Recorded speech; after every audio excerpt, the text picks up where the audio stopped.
ቢኒ ሳንጃው የቤተ ክርስቲያን የጀርባ ቅማል እጅህን ከቅዱስ ቤተ ክርስቲያን ልጆች ላይ አንሳ። በአንተ ምክንያት አንተ ጠቁመህ ያሳሰርካቸው እነ ቀሲስ ዶክተር መዝገቡን ጨምሮ ሌሎችም ኦርቶዶክሳውያን ወጣቶች አሁን ድረስ በእስር ላይ ያሉ። ለነገሩ ጊዜው እኮ ክፉ መጥፎ ያደረገ የሚነክስበት በጎና መልካም የሰራ የሚወነጀልበት ጊዜ ሆኗል። የከተማ መነኮሳት በዚህ ጉዳይ ላይ በደንብ ተዘጋጁበታላችሁ። ምንም ችግር የለም። እነ ዘማሪ ብርሃኑ ምንም ማስረጃ በሌለበት ባልተፈለገና ባልተገመተ አቅጣጫ ሊሆን ይችላል የታሰሩት። ለእውነት ስለ ቤተ ክርስቲያን የታሰረ ሰው ምንም አይጎልበትም። እናንተ ግን ትወጡታላችሁ። ፈራ ቤት አለ የለም። የሙስሊም መጠጥ ቤት አለ የለም። የፕሮቴስታንት መጠጥ ቤት አለ የለም። የፕሮቴስታንት ጭፈራ ቤት አለ የለም። አገራችን ውስጥ ማለት ነው። ጭፈራ ቤቱ፣ መጠጡ፣ ሁሉም ነገር የኦርቶዶክሳውያን። እኚህ ሁለቱም ኢትዮጵያውያን ናቸው ወይ? ያለ ምክንያት አልጠየኳችሁም። የዚች ልጅ ጉዳይ በጣም ስላመመኝ ነው ይህንን ቪዲዮ የሰራሁት። እቺ የምትመለከቷት ልጅ ለሁላችሁም አዲስ አይደለችም። የዚህ ሳምንት አጀንዳ ነች። የምትኖረው ኒውዮርክ ነው። በወር ከ35000 እስከ 40000 ዶላር እንደምታወጣ በአንድ ቃለ መጠይቅ ላይ ተናግራ በጣም አነጋጋሪ ሆና ነበር። አበሻ ሲያነሳት ያለ ምንም ምክንያት ደግሞ አንዲት ቃል ከብዙ አረፍተ ነገር አንዲት ቃል ፒክ አድርጎ ዱብ ነው የሚያደርግ እና የሱን ምክር በመስማቴ ቻናላችን እስካሁን ድረስ 2.1 ፎሎወሩን ይዞ ራን እያደረገ ነው። ሰላም ጤና ይስጥልኝ። እንዴት አላችሁ? እንዴት ቆያችሁ? እንደተለመደው በእነዚህ በሰማችኋቸውና በሌሎች መረጃዎች መጣሁኝ ተከታተሉኝ ዘንድ በአክብሮት ጋበዝኩኝ። እንደተለመደው ላይክ፣ ሰብስክራይብ በማድረግ ጀምሩ። አሳዛኝ መረጃዎች ናቸው የዛሬዎቹ፣ የሚያስቆጩ፣ እየሰማን እየለማን እየተነገርን እየሆነብን ያለው ነገር በተለይ እዚች ቤት ላይ እንግዲህ በዚህ ዘመን እየተሰነዘረ ያለው ጥቃት በጣም ያስቆጫል፣ በጣም ያናድዳል፣ ለመናገርም ይከብዳል። ዘማሪ ብርሃኑ እንግዲህ እንደታሰረ እየሰማን፣ ለዛውም በፍርድ ተፈርዶበት፣ ለምን እንዴት ምንም ግልጽ ባልሆነ መልኩ። ዜናውን ከወንድማችን ዳዊት እስቲ እንስማው። ዛሬ ሐምሌ 14 እጅግ አሳዛኝ መረጃ አለ ለመላው ባለማህተብ ኦርቶዶክሳውያን። ወንድማችን ዘማሪ ብርሃኑ በአሁን ሰዓት እንደደረሰን ከሆነ ታስሯል። እግዚአብሔር አምላክ ከሱ ጋር ይሁን። እመቤታችን ቅድስት ድንግል ማርያም በዘርፋፋ ቀሚሷ አቀፍ ድግፍ አድርጋ ከዚህ ማዕጥ ታውጣ። እግዚአብሔር ካንተ ጋር ይሁን። እግዚአብሔር ለሁሉም ነገር ምክንያት አለው። በእርግጥ መታሰር መሳደድ በዘመናት ሁሉ የነበረ ነው። በዚህ በ21ኛው ክፍለ ዘመን ግን እቺ ቤት ከነ ልጆቿ እንደዚህ ስትሳደድ ማየት እጅግ በጣም ያማል። በሁሉም አቅጣጫ የሚሳደዱት እቺ ቤትና ምዕመናኖቿ እንደሆኑ መቸመሙ ነው። ለማንኛቸውም ግን ከውጪ ሳይሆን ዋናውና ትልቁ ጠላቷ የዚች ቤት የውስጥ ይሁዳዎች ናቸው። እህታችን እንደዚህ ትላለች። ቢኒ ሳንጃው የቤተ ክርስቲያን የጀርባ ቅማል እጅህን ከቅዱስ ቤተ ክርስቲያን ልጆች ላይ አንሳ። በአንተ ምክንያት አንተ ጠቁመህ ያሳሰርካቸው እነ ቀሲስ ዶክተር መዝገቡን ጨምሮ ሌሎችም ኦርቶዶክሳውያን ወጣቶች አሁን ድረስ በእስር ላይ ያሉ፣ እንዲሁም ከትላንት ወዲያ የተፈረደባቸው እነ ዘማሪ ወንድሞቻችንን ጨምሮ አሁንም ልታሳስራቸው ያዘጋጃቸው 10 ኦርቶዶክሳውያን እናውቃቸዋለን። 8 ቀን ሙሉ ማዕከላዊ ቢሮ ተቀምጠህ ስታደርግ የነበረውን ለሽንትህ ስትወጣ ማን እንዳየ እግዚአብሔር እንዴት እንዳጋለጠህ ታውቃለህ። የቪዲዮም የፎቶ ማስረጃ አለን። የምታደርጋቸውን ድርጊቶች እጅህን ከቤተ ክርስቲያን ልጆች ላይ አንሳ። ታስሬያለሁ፣ ካልሞትኩኝ ካልገደሉኝ እያለህ ድራማ ስትሰራ ድራማህን ፌስቡክ ላይ ጽፌ ሳጋለጠው ወጥተህ ተለቅቄያለሁ አልክ። አሁንም እጅህን ከቤተ ክርስቲያን ላይ አንሳ። የምትቀርቡት ወገኖቹ፣ ዘመዶቹ፣ ጓደኞቹ አስቁሙት። ይሄን ልጅ አወዳደቁ የከፋ ነው። አንተ የጀርባ ቅማል የቤተ ክርስቲያን የጡት ነካሽ ነህ። ኦርቶዶክሳውያንን እያሳሰረ እያስለቀመ የሚያሳስረው ይሄ ቢኒ ሳንጃው የተባለ ምን ቃል እንደሚገልጸው አላቅም። አንተን የገዙህ ግብረ አበሮችም ይሁን አንተ አሁን ካስፈረዳችሁባቸው ኦርቶዶክሳውያን አሁንም ልታሳስሯቸው ካሰባችሁት የምትፈልጉትን ቪዲዮ አታገኙም። እኛ እጅ ላይ ገብቷል። የሚገርም ነው ግን እንደው እኔ የይሁዳ ነበረ ከጌታ ጋር ያው የሚታወቅ ነው። ይሁዳ ከጌታ ስር ቁጭ ብሎ ሁሉን ነገር ሲያይ የነበረ ዛሬ በብዛት መምጣቱ ነው በጣም የሚገርመው። በብዛት ብዙ ወንድሞቹ የይሁዳ ወንድሞች የከሃዲው ይሁዳ ወንድሞች ቤተክርስቲያን ስር አለመጥፋታቸው እንደ መሽገር ተጣብቀው እችን ቤት ለማፍረስ ያሄዱበት ያለው ርቀት ምን ያህል እኔ በጣም ነው የሚገርም። ባይዞይ በጣም ነው የሚገርመው። ግን ደግሞ ዋጋ ይከፍላሉ። ይሁዳ ዋጋ ከፈለ። የእድሜ ልክ እናንተም ትከፍላላችሁ። ባይዞይ ይሁዳዎች ሁሉ ጊዜ የጊዜ ጉዳይ ነው፣ ይከፍላሉ። ንጹሃንና እውነት ሁሌም ታሸንፋለች።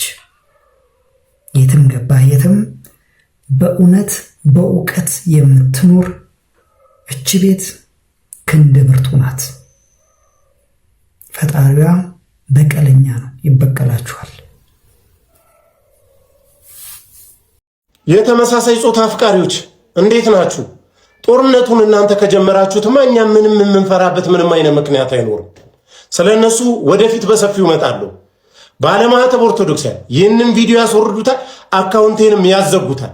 ስለዚህ በምትችሉት አቅም ፕሮፋይሌን እየነካችሁ ኮፒ ሊንክ አድርጉልኝ። ወንድሜ ብሬ ከወንድሜ ብሬ ጋር የታሰራችሁ የደብረ መዊ ልጆች ቅዱስ ሚካኤል የምትወዱት የምታገለግሉት ከቤቱ ባልተገባ ተግባር ውስጥ የነበሩ ልጆችን ለማጽዳት በከፈላችሁት ዋጋ እውነቴን ነው የምላችሁ በወርቅ መዝገብ ላይ ስማችሁ ይጻፋል እንጂ ለነገሩ ጊዜው እኮ ክፉ መጥፎ ያደረገ የሚነክስበት በጎና መልካም የሰራ የሚወነጀልበት ጊዜ ሆኗል። በቃ ቅዱስ ሚካኤል ይጠብቃችሁ። ያገለገልከው ዘማሪ ብሬ በጣም ነው የምወድህ፣ በጣም ነው የማከብርህ። ያገለገልከው ሊቀ መላኩ ቅዱስ ሚካኤል እንደማይተው አንተም ጠንቅቀህ ታውቃለህ፣ እኔም አውቃለሁ። እሱ ይጠብቅህ። አንድ ወንድማችን መች ነው ክርስቲያኖችን ማሳሰር ክርስቲያኖችን ማሳደድ የምታቆመው? አንዴ የስቴዲየም አስጨፋሪ ነህ፣ አንዴ ደግሞ የቤተ ክርስቲያን ከአንተ በላይ አዋቂ የለም። ተው እግዚአብሔር ይኸውልህ በቀለኛ አምላክ ነው፣ አይተውህም። ተው በቃ እየነገርኩ ነው። ዝም ያልኩት ፈርቼ ምናምን እንዳይመስልህ፣ ግን እስቲ ሆድ ከሀገር ይሰፋል በሚለው ትዕግስት ፈሪ ያስመስላል። ግን ደግሞ በቀለኛ ክንደ ብርቱ ፈጣሪ አለ።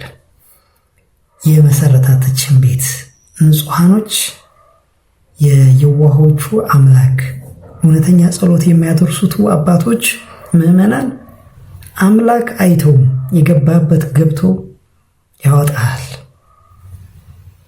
አሳ ከባህር ውስጥ እንደሚወጣም አንተም ትወጣለህ። የጊዜ ጉዳይ ነው። እግዚአብሔር ቤቱን ያጸዳል፣ ከላይ እስከ ታች ሁሉንም፣ የትም ቦታ አይቀርም እና እችን ቤት ለማፍረስ ለማውደም የተባበራችሁ ዛሬ ላይ ለሆዳችሁ ያደራችሁ ሆድ አምላኩ ገንዘብ አምላኩ የሆናችሁ ምዕመናንን አሳልፋችሁ ዘማሪያንን ንጹሃንን አሳልፋችሁ የምትሰጡ የጊዜ ጉዳይ ነው።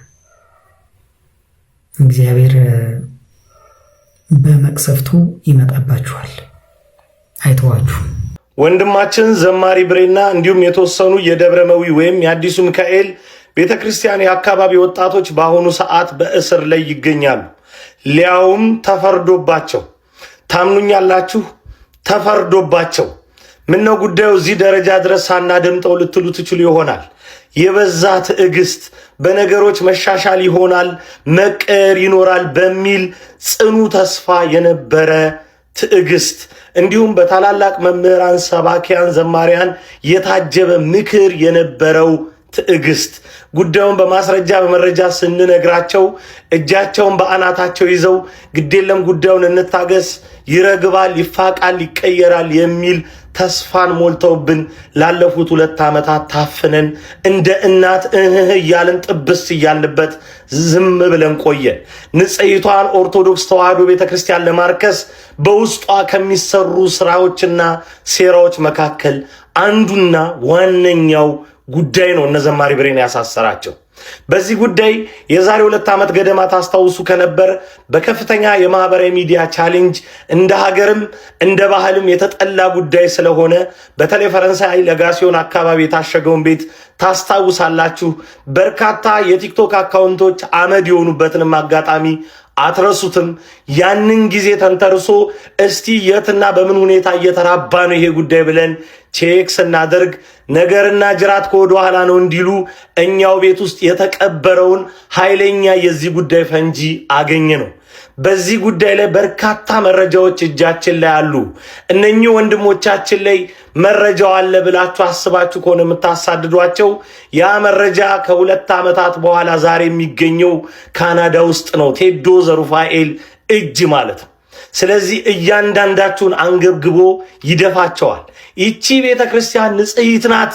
ልታጎድፏት አስባችሁ የሄዳችሁትን ርቀት በሙሉ ብልሽሽቱን እናወጣዋለን። እናንተ ጥርስ አብቅላችሁ ልትበሉት አትችሉም። ይህንን ሀቅ ቤተክርስቲያንን መጫወቻ ስታደርጓት ሕፃናት እስኪደፈሩ ድረስ የደረሱ በርካታ ሁኔታዎችና መረጃዎች አሉ። ታስታውሱም ከነበረ ኢቲአርት ሚዲያ በተለይ በገዳማት አካባቢ ምናለ የሚለውን ጀመር አድርጎ ትቶታል። የከተማ መነኮሳት በዚህ ጉዳይ ላይ በደንብ ትዘጋጁበታላችሁ። ምንም ችግር የለም። እነ ዘማሪ ብርሃኑ ምንም ማስረጃ በሌለበት ባልተፈለገና ባልተገመተ አቅጣጫ ሊሆን ይችላል የታሰሩት። ለእውነት ስለ ቤተ ክርስቲያን የታሰረ ሰው ምንም አይጎልበትም። እናንተ ግን ትወጡታላችሁ። እነ ዘማሪ ብርሃኑን የከሰሰው የዚህ ግብር ዋና ባለቤት በአሁኑ ሰዓት ከአዲሱ ሚካኤል ለቆ ሌላ ደብር ለመሾም እየተጋጋጠ ያለ ሲሆን ይህንን ጉዳይ በሰፊ የምንመጣበት ይሆናል። ስለ ሰውየው ማንነት ማወቅ ከፈለጋችሁ ስቶሪው ላይ ኪውአር ኮድ አስቀምጥላችኋለሁ። የቴሌግራም እዛ ግሩፕ ላይ ነው የማስቀምጠው። እያንዳንዷን ነገር የማደርግበት ምክንያት አለኝ። ይህ ጉዳይ ቪዲዮ አለው፣ ኦዲዮ አለው፣ የተለያዩ ፎቶግራፎች አሉት። እንዲሁም ደግሞ በማህበራዊ ሚዲያ የተቀያየራችኋቸው መልእክቶች አሉ። በተለይ አሁን የጠራሁት ደብር አካባቢ ያላችሁ አብያተ ክርስቲያናት ተዘጋጁና ጠብቁ። እንግዲህ ይህ ነው አንዱን ስንለው አንዱ ስንለው አንዱ። በዚች ቤት ላይ የማይነሳ የእሳት አይነት የለም፣ ለማቃጠል ለማውደም። በተለይ አሁን ላይ ያለንበት ዘመን ዘመነ ዲዮቅልጥያኖስ ብንለው እንግዲህ ከታሪክ ከሰማነው አንጻር ምንም አይተናነስም። ስለዚህ ይህ በሀገሪቷ ሕግ ያልተፈቀደን ተግባር የሚፈጽሙ አረረም መረረም እዚች ሀገር ላይ እነዚህ መጽዳት አለባቸው፣ የግድ ነው። አለበለዚያ ሀገራችን መቼም ቢሆን ሰላምን ፈቅረን ልታገኝ አትችልም። ወደ እነዚህ ስድብና ማንጓጠጥ የተሞላበት ዝች ቤት ላይ የማይነሳ ምላስ መቼም የለም። ብዙ ምላስ ነው የሚነሳባት። ወደ ዝችኛዋ ደግሞ እስቲ እንግባ። የሙስሊም ጭፈራ ቤት አለ? የለም። የሙስሊም መጠጥ ቤት አለ? የለም። የፕሮቴስታንት መጠጥ ቤት አለ? የለም። የፕሮቴስታንት ጭፈራ ቤት አለ? የለም። አገራችን ውስጥ ማለት ነው። ጭፈራ ቤቱ፣ መጠጡ፣ ሁሉም ነገር የኦርቶዶክሳውያን ነው። ኦኬ፣ ዘፈኑ፣ ዳንኪራው፣ መሸታ ቤቱ ሁሉ የኦርቶዶክሳውያን ነው። ፕሮቴስታንት ነው የሚጠጣ የለም፣ ይኖራል አንዳንድ፣ ግን አፍሮ ተሸማቀው። ሙስሊሙ ነው የሚጠጣ የለም፣ አንዳንድ ሊኖር ይችላል፣ ግን አፍሮ ተሸማቀው። እምነቱ ግን አይፈቅድም። ሰማችኋት? እችን ደንቆሮ እኔ በጣም የሚገርመኝ የዚች ልጅ ድንቁርና ምን አለ ለህሊናዋ ታማኝ ብትሆን ብዙ ጥያቄዎችን ታነሳለች። ይገርማችኋል። ባጋጠመኝና ባየሁት ቪዲዮ ሁሉ እየገባሁ መልስ ሰጣታለሁ። አንድም ቀን መመለስ ችላ ወይም መከራከር አቅም ኖሯት ተከራክራ አታውቅም። ጣም እያደረገች ጸጥ ነው የምትለው። ጣም እያደረገች ጸጥ ነው የምትለው። የሚገርመው መልሳ ደግሞ ያው ናት። ወይ ተከራክራ ማሳመን ወይም ማመን አንድ ነገር ነው። ለዚህ ነው ለህሊናዋ ታማኝ አይደለችም፣ ለራሷ ክብር የላትም እምላችሁ። እያወቀችው መልስ ተሰጥቷት ስህተቷ ምን እንደሆነ ብጥር አድርገን አስተምረናት አሳይተናት በኮሜንቶች በሜሴጆች በምንም ሰው እንዴት አይታረም ወይ ሰው እንዴት አሁን አይይዝም ወይ መልስ ካላት ደግሞ መከራከር ከቻለች ደግሞ እዛው ላይ ኮሜንት ሴክሽን ላይ እንዲህ ነው ብላ ደግሞ መከራከር አንድ ነገር ነው። አትችልም፣ ይሄን ማድረግ አትችልም። ዝም ብላ ብቻ እየወጣች መላገድ ነው። ምን አይነት ጋኔን እንዳደረባት አይገባኝም። አሁን ደግሞ ጭራሽ መጠጥ ቤቱ ጭፈራው ቤቱ ምን ኦርቶዶክስ ነው። እንደገና ደግሞ ሌላ ምን አለች? እምነቱ አይፈቅድም። ለፕሮቴስታንቱ እና ለእስልምና እምነታቸው አይፈቅድም። መጽሐፍ ቅዱስ የት ቦታ ነው መጠጥ አትጠጡ ብሎ የተናገረው? አንቺ ደንቆሮ፣ እስኪ አሁን እንዲሁ መልስ አለው አለኝ መልስ ካልሽ የት ቦታ ነው መጽሐፍ ቅዱስ መጠጥ አትጠጡ? ወንጌል የት ቦታ ነው? ሐዋርያት የት ቦታ ነው መጠጥ አትጠጡ ብለው ያሉት? አንዱ ሆነ። ሁለተኛ ደግሞ የኦርቶዶክስ ነው አለች። እስኪ ሐዋሳ ሂጂና ጭፈራ ቤቱ የእነማን እንደሆነ ጠይቂ እስኪ። አጭበርባሪ ልም ያሉ ሌባ ነጋዴዎች እነማን እንደሆኑ ጠይቂ እስኪ፣ እነማን እንደሆኑ። እዛ ባትሄጂ እዛ ያሉትን ሰዎች እስኪ ጠይቂ እነማን እንደሆኑ። ከዚህም አልፈው እኮ ጌስት ሃውስ ምን እያሉ ሰዎችን የማጭበርበሪያ ዘዴ ከፍተው ህዝብን እየሞለጩ እየበሉ እያጭበረበሩ እየበሉ ያሉ እነማን እንደሆኑ እኮ ግልጽ ነው አይደል እንዴ? እዚህም አዲስ አበባ አሉ የተባሉ ጭፈራ ቤቶች እነማን ናቸው? ዘመናዊ በጣም የተባሉ ጭፈራ ቤቶች እነማን ናቸው? ሙዚቃ አቀናባሪዎቹ በጭፈራ ቤት የሚታበድባቸውን ዘፈኖች የሚያቀናብሩት አቀናባሪዎቹ እነ ጊልዶ፣ እነ ካሙዞ፣ እነ ኤልያስ መልካ በሙሉ አቀናባሪ ሁሉ እነማን ናቸው? ምናፍቃን አይደሉም? ወይም ደግሞ ፕሮቴስታንቶች አይደሉም ወይ?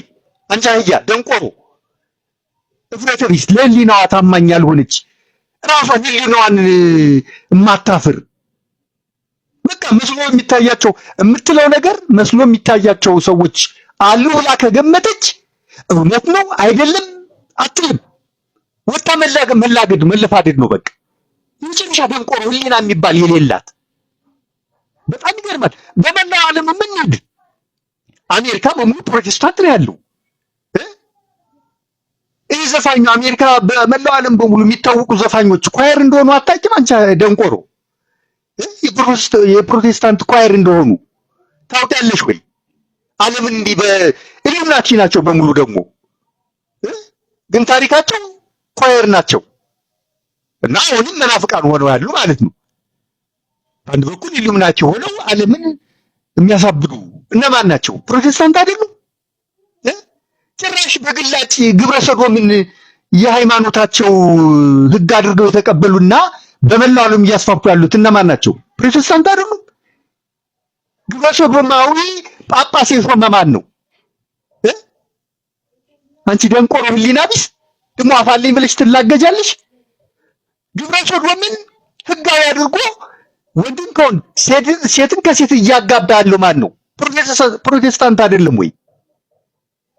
እንደው አፋልኝ ብለሽ ትላገጃለሽ ወጥሽ። ህሊና ስለሌለሽ ነው አይሽ? ደንቆሮ ስለሆንሽ ህሊና የሚባል ስለሌለሽ እንጂ አፋልኝ ብለሽ ወጥሽ በምን ጉዳይ ላይ የመናገር ሞራሉ እንኳን ባልነበረሽ ህሊና ቢኖርሽ ኖሮ በጣም የሚገርም እኮ ነው። ኧረ አለማፈር፣ ኧረ ህሊና ማጣት፣ ኧረ እብደት፣ ጋኔና ያደረብሽ ጋኔን ነው እንደዚህ እፍረት አሳጥቶ የሚያስለፈልፍሽ እፍረት የሌለው ነገር ቆሻሻ። ደግሞ አፋልኝ ብላ አፏን ትከፍታለች እንዴ? ደግሞ እኮ የሚገርመው እሷም እኮ እዛ በምትኖርበት አረብ ሀገር በሽሙጥና የምትተዳደር ሆና እኮ ነው እንዲህ የምትላገረው። በስበስ ንገሩኝ ባይ ይፈቅዳል ወንጌል ይሄንን ማድረግ? በዝሙት መተዳደር ይፈቅዳል ወይ? ለነገሩ እናንተ ምንም ብናደርግ አንዴ በደሙ ድነናል አንጠየቅም አንኮነንም ብላችሁ የምታምኑ ናችሁ። ግን አፋለኝ ብለሽ ደግሞ ልትላገጃለሽ ቆሻሻ። ወደ ሌላኛው ርዕሴ ልግባ። እቺ ሰሞኑን ኒውዮርክ ላይ $35,000 እስከ $40,000 በወር አወጣለሁ የምትለው ልጅ ያው መነጋገሪያ ሆና ነበርና ይህንን አስመልክቶ አንድ ወንድማችን ንጽጽሩን በደንብ ሰርቶታል። ግን ከዛ በፊት የኮሜዲያን ስለዚች ልጅ ወጪ አስመልክቶ እንደዚህ ተናግሯልና ፈገግ ያስብላል። Ethiopians say, we need money from the US, we need a loan. And they spend $35,000 for 30 days in New York. Can you believe it? Listen, I'm changing the name IMF to EMF, Ethiopian Monetary Fund. Ethiopians, I don't need Ethiopian coffee. I need Ethiopian money. ምን ሆነው ነው የሚንሰቀሰቁት? የኔናት ምንላው የለኝ ርቦኝ ምሰራው የለኝ የኔናት አጥቼ ነው ምልበት ልጅም እየተንከራተተ አንድ ላይ ሰቆይ። ምን ሆነው ነው የሚያለቅሱት? ርቦኝ ጠምቶኝ እየከፋኝ የኔናት እየከፋኝ ሆድ እየባሰኝ። እኚህ ሁለቱም ኢትዮጵያውያን ናቸው ወይ? ያለ ምክንያት አልጠየኳችሁም። የዚች ልጅ ጉዳይ በጣም ስላመመኝ ነው ይህንን ቪዲዮ የሰራሁት። እቺ የምትመለከቷት ልጅ ለሁላችሁም አዲስ አይደለችም። የዚህ ሳምንት አጀንዳ ነች። የምትኖረው ኒውዮርክ ነው። በወር ከ35,000 እስከ $40,000 እንደምታወጣ በአንድ ቃለ መጠይቅ ላይ ተናግራ በጣም አነጋጋሪ ሆና ነበረ። ለዚህ ከፍተኛ ወጪዋ ደግሞ የገቢ ምንጭሽ ምንድነው ስትባል ምንም ስራ እንደማትሰራ ነው የተናገረችው። በኋላ ላይ ግን የልጅቱ ባክግራውንድ ሲጠና ከዚህ በፊት የሷ አባት ኢትዮጵያ ውስጥ ባለስልጣን እንደነበሩ ተደርሶበታል ማለት ነው። እዚህ ጋር እቺ ልጅ በአባቷ ብር ይሁን አይሁን አላቅም፣ ነገር ግን አንድ ሀቅ አለ፣ የአደባባይ ሚስጥር ማለት ነው። መንግስትና ህዝብ የሰጣቸውን ኃላፊነት ወደኋላ አድርገው ከዚች ምስኪንና ደሃ ሀገራቸው ስልጣናቸውን መጠቀሚያ አድርገው እቺን ምስኪን ሀገር የሚቦጠብጡ የእናት ጡት ነካሽ የሆኑ እጅግ በጣም ብዙ አውሬዎች እንዳሉ ግልጽ ነው። ሀገር ማለት ብዙ ጊዜ እንደምለው ዛፍ አይደለም፣ ተራራ አይደለም፣ ወንዝ አይደለም። ሀገር ማለት የሰው ልጅ ነው። ከዚህ አንፃር ኢትዮጵያ ማለት እነዚህ አሁን የሰማችኋቸው ምስኪን ወገኖቻችን ናቸው። ኢትዮጵያ ማለት እነዚህ ናቸው። አያችሁ፣ ከዚች ሀገራችሁ ላይ ነው እናንተ ከዚህ ምስኪን ህዝብ ላይ ነው መንተፋችሁ ለግል ጥቅማችሁ የምታውሉት። ይሄንን ፎቶ በደንብ ተመልከቱ። የድሮ አይደለም። በዚህ ዘመን ሰለጠንን በምንለው በዚህ ዘመን በተለያዩ ገጠራማ አካባቢዎች በወሊድ ላይ ያሉ እናቶች እስካሁን ድረስ በቃሬዛ ነው ከሚኖሩበት ቦታ ወደ ሕክምና ስፍራ የሚሄዱት በመንገድ እጦት ምክንያት ማለት ነው። ከዚህ ህዝብ ላይ ነው እየነጠቃችሁ ልጆቻችሁን ዱባይ ላይ፣ አሜሪካ ላይ፣ የተለያዩ አውሮፓ ሀገራት ላይ የምታንደላቅቁት ከዚህ ምስኪንና ደሃ ህዝብ ጉሮሮ ላይ ባገኛችሁት ገንዘብ ነው። ይሄ የኔ ሐሳብ የኔም ሐሳብ ነው የምትሉ ይሄንን ቪዲዮ ኮፒ ሊንክ፣ ሪፖስት፣ ሼር እና ላይክ እያደረጋችሁ አድርሱላቸው። አመሰግናለሁ። አንድ መጨመር የምፈልገው እዚህ ላይ በተለይ እንዲህ ለሚያደርጉ ሰዎች የህዝብ ነው የመንግስት ነው ማንም አይጠይቀንም ብለው ለሚሉ ዘርፈው ከደሃ እንባ ላይ እንደዚህ የሚያደርጉ ለልጆቻቸው ለልጅ ልጆቻቸው ዕዳን ነው የሚያተርፉት። እግዚአብሔር በጊዜ ሁሉንም የዋጋ ያስከፍላል። ሁሉንም ዛሬ ሊመቸው ይችላል። በእርግጥ አሁን ላይ እኮ ተንደላቆ እየኖረ ያለ ልክ እንደዚህ ከነ ምስኪን የሀገሪቱ ህዝቦች ላይ ዘርፎ ጥቂት እድሜ ነው እየኖረ ያለው። እግዚአብሔር እጅ በእጅ መክፈል ጀምሯል። ልክ ያ ኮሜዲያን እንዳለው ማለት ነው። ስለዚህ እድሜ የላችሁም፣ በረከት የለውም። ይልቁንም ግፋችሁን ለልጅ ልጅ ታተርፋላችሁ የሚለውን ለማስታወስ ያው አይሰሙኝም፣ ግን እንደው ለሌሎቹ ለማስታወስ ወደ ኮሜዲያን ያሲኖ ንግባ።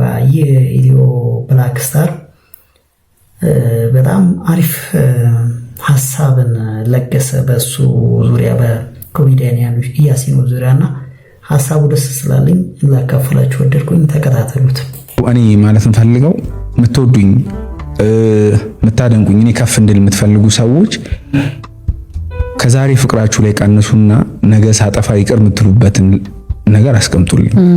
ዋው ያሲኖ ብራዘር እኔ በጣም ነው ማከብረ አንተን ኮሜዲያን ብቻ ማለት ይከብደኛል ከዛ በላይ ነህ ግን አንድ ነገር ልንገርህ እኔና ኢትዮጵያ ያለ ፓርትነሬ አንድ የቲክታክ ቻናል አለን ኦልሞስት 8 አመት ሊሞላው ነው 2.1 ፎሎወር አለው በወር እስከ $700 ያመጣል አሁን ላይ እና እኔና ፓርትነሬ 50-50 እንካፈላለን 350 እስከ 400 ይወስዳል ያ የቲክታክ ቻናል የሚሰራው ከዩቲዩብ ላይ የመጽሐፍ ቅዱስ ቃላቶችን ወስዶ ፓርትነሬ በካርቱን ይሰራውና ሊፕሲንጉን ኤቭሪቲንግ ይልክልኛል እኔ ደግሞ እዚህ ፔጁ ላይ ፖስት አደርጋለሁና ሪጅኑ ዩኤስኤ ነው በአሁን ሰዓት እስከ $750 ድረስ በወር ያስገባል አንድ ቀን ቸነጥ አደረገኝና ያንን ፔጅ እዚህ መጥቼ ለማስተዋወቅ